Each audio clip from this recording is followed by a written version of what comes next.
வணக்கம், இது அறுசுவையும் ஆரோக்கியமும். இன்றைக்கி நம்ம சேனலில் ரொம்ப டேஸ்டியான தக்காளி தொக்கு எப்படி பண்ணுறது அப்படின்னு பார்த்துடலாம். இந்த தக்காளி தொக்கு பண்ணுறதுக்கு நான் கிட்டத்தட்ட 3/4 கிலோ அளவுக்கு தக்காளி எடுத்திருக்கேன். நல்ல பழுத்த பழமாக இந்த மாதிரி நல்ல சிகப்பு கலரில் இருக்கிற மாதிரி தக்காளியாக பார்த்து எடுத்துக்கோங்க. இதை கட் பண்ணிக்கலாம். இந்த நடுவில் உள்ள அந்த காம்பு பகுதியை மட்டும் லேசாக அந்த மாதிரி கட் பண்ணி எடுத்துருங்க. நல்லா கழுவிட்டு இந்த மாதிரி கட் பண்ணி எடுத்துக்கோங்க. இந்த மாதிரி முடிஞ்ச அளவுக்கு பொடி பொடியாக கட் பண்ணி எடுத்துக்கோங்க. அப்போ தான் நமக்கு சீக்கிரமாக நல்லா குக் ஆகி வரும், நல்லா மேஷ் ஆகியும் வரும். இப்போ இதை எப்படி பண்ணுறது அப்படின்னு பார்த்துடலாம். இதை பண்ணுறதுக்கு ஒரு கடாயை வச்சுட்டு ஒரு 4 டேபிள் ஸ்பூன் அளவுக்கு நல்லெண்ணெய் சேர்த்துக்கோங்க. கண்டிப்பாக நல்லெண்ணெய் சேர்த்துக்கோங்க. இந்த நல்லெண்ணெய் நல்லா சூடானதுக்கப்புறம் இதில் ஒரு 1.5 ஸ்பூன் அளவுக்கு கடுகு சேர்த்துக்கோங்க. இந்த கடுகு நல்லா வெடிக்கட்டும். இந்த கடுகு வெடித்ததுக்கப்புறம் 1 ஸ்பூன் அளவுக்கு வெந்தயம் சேர்த்துக்கலாம். இதுவும் நல்லா பொரியணும்.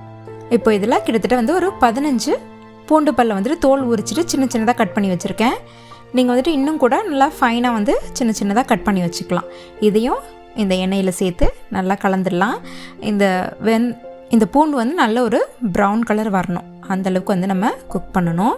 நம்ம தொக்கில் எடுத்து சாப்பிடும்போது அது அப்படியே நல்லா மேஷ் ஆகி அப்படியே கரைஞ்சி போகும். அந்தளவுக்கு குக் பண்ணணும் இந்த பூண்டை. இப்போ இதில் ஒரு 4 காஞ்ச மிளகாயை உடச்சி சேர்த்துக்கிறேன். இது கூடவே ஒரு 2-3 கொத்து கருவேப்பிலையும் நம்ம சேர்த்துக்கலாம். சேர்த்துட்டு நல்லா கலந்துடுங்க. ஓரளவுக்கு மீடியம் ஃப்ளேமில் வச்சுட்டு குக் பண்ணுங்கள். இல்லாட்டா அந்த நம்ம சேர்த்துருக்க கடுகு, வெந்தயம், பூண்டு இதெல்லாம் லேசாக கருகி போகிறதுக்கு சான்ஸ் இருக்குது. ஸ்லோ ஃப்ளேமில் வச்சுட்டு குக் பண்ணிக்கோங்க. ஓரளவுக்கு அந்த ப்ரௌன் கலர் வந்ததுக்கப்புறம் நம்ம கட் பண்ணி வச்சுருக்கோம் இல்லையா தக்காளி, இதை இதில் சேர்த்துக்கலாம். கிட்டத்தட்ட 800 கிராம் அளவுக்கு நான் தக்காளி கட் பண்ணி நல்லா பொடியாக கட் பண்ணி இதில் சேர்த்துருக்கேன். அப்போ தான் நமக்கு சீக்கிரமாக குக் ஆகி வரும். இதை அப்படியே நல்லா கலந்து விடுங்க.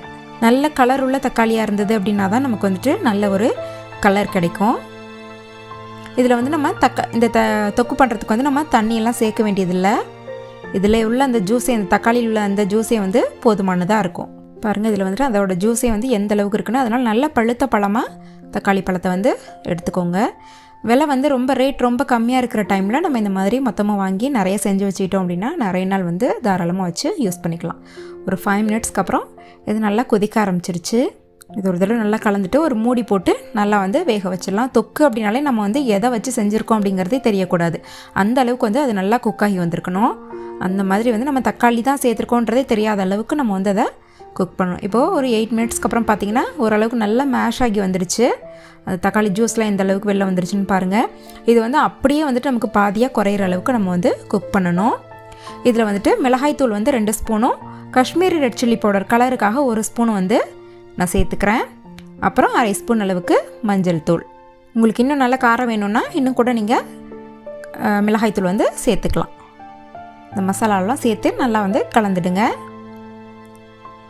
இப்போ இதில் 1/2 ஸ்பூன் அளவுக்கு பெருங்காயத்தூள் சேர்த்துக்கலாம். அப்புறம் ஒரு நெல்லிக்காய் அளவுக்கு புளி எடுத்து அதை ஊற வச்சு நல்லா கரைச்சி வச்சுருக்கேன். நிறைய தண்ணி இல்லை, கொஞ்சமாக தண்ணி எடுத்து நல்லா கெட்டியாக கரைச்சி வச்சுருக்கேன். அதையும் இதில் நம்ம சேர்த்துக்கலாம். நீங்கள் நல்லா நாட்டு தக்காளி வாங்கினீங்கன்னா அதிலே நல்லா புளிப்புச்சுவை இருக்கும், அதனால் புளி தேவைப்படாது. இப்போ இதில் ஒரு சின்ன துண்டு வெல்லத்தையும் சேர்த்துக்கலாம். ஒரு விரல் நுனி அளவுக்கு வெல்லம் சேர்த்துருக்கேன். இப்போது இதுக்கு தேவையான அளவு உப்பையும் சேர்த்துக்கலாம். ஒரு 2 ஸ்பூன் அளவுக்கு உப்பு சேர்த்துக்கோங்க.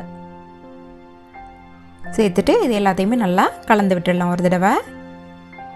இதில் இருக்கக்கூடிய இந்த தண்ணி எல்லாமே நல்லா வற்றி குறைஞ்சி வரணும். பாதி அளவாக நமக்கு குறைஞ்சி வரணும். அப்போ தான் இந்த தொக்கு நல்லாயிருக்கும். ரொம்ப நாளும் கெட்டு போகாமல் நம்ம வச்சுக்க முடியும்.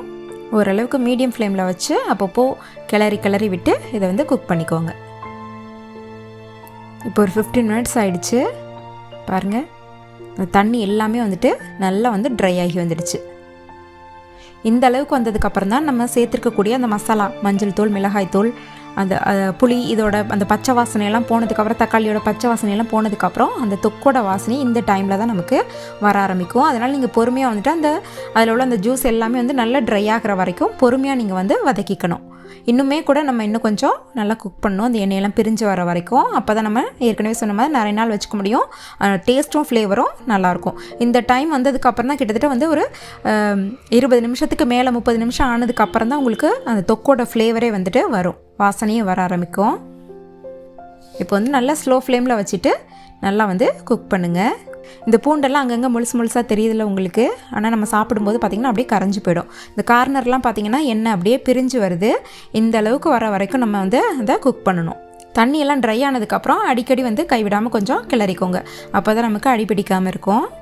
கிட்டத்தட்ட வந்து 3/4 கிலோ எடுக்கும்போது உங்களுக்கு வந்துட்டு கிட்டத்தட்ட அரை மணி நேரத்துக்கிட்ட ஆகும். இதை நம்ம ஃபுல்லாக வந்து குக் பண்ணி முடிக்கிறது. ஓரளவுக்கு ஸ்லோ ஃப்ளேம்லேயே வச்சு குக் பண்ணும்போது அரை மணி நேரம் ஆகும். ஃபுல்லாக அந்த எண்ணெய் எல்லாமே வந்து நல்லா பிரிஞ்சு வந்துடுச்சு. நமக்கு அந்த பாத்திரத்துலேயே வந்து இந்த தொக்கு வந்து ஒட்டாமல் அப்படியே வருது பாருங்கள். நல்லா அந்த ஹல்வா பதம்னு சொல்லுவோம்ல, அந்த மாதிரி வந்து இது வருது. பார்த்திங்கன்னா கரண்டிலே கூட இது வந்து ஒட்டாது. அந்த அளவுக்கு வந்து இது நல்லா வந்து ஃபைனாக வந்து குக் ஆகியிருக்கு. இந்த மாதிரி நம்ம செஞ்சு வச்சிட்டோம்னா எவ்வளோ நாள் வேணாலும் கெட்டு போகாமல் அப்படியே வச்சுக்க முடியும். இது நல்லா ஆறுனதுக்கப்புறம் எடுத்து ஒரு பாக்ஸில் போட்டு அப்படியே மூடி வச்சிட்டோம் அப்படின்னா நிறைய நாள் வச்சுக்கலாம். பாக்ஸில் போட்டதுக்கப்புறம் ஒரு 2 ஸ்பூன் அளவுக்கு நல்லெண்ணெயை வந்து லேசாக சூடு பண்ணிவிட்டு அது மேலே அப்படியே ஊற்றி வச்சுக்கோங்க. நிறைய நாள் தாராளமாக நம்ம வந்து வச்சு சாப்பிட்லாம். இது வந்து தோசை, இட்லி, சப்பாத்தி, ரைஸ் கூடலாம் போட்டு பசஞ்சு சாப்பிடும்போது சூப்பராக இருக்கும். தக்காளி தொக்கு வந்து சூப்பராக ரெடி ஆகிடுச்சு. நீங்களும் இதை ட்ரை பண்ணி பாருங்கள். இந்த வீடியோ உங்களுக்கு பிடிச்சிருந்ததுன்னா மறக்காம நம்மளோட சேனலை சப்ஸ்கிரைப் பண்ணுங்கள்.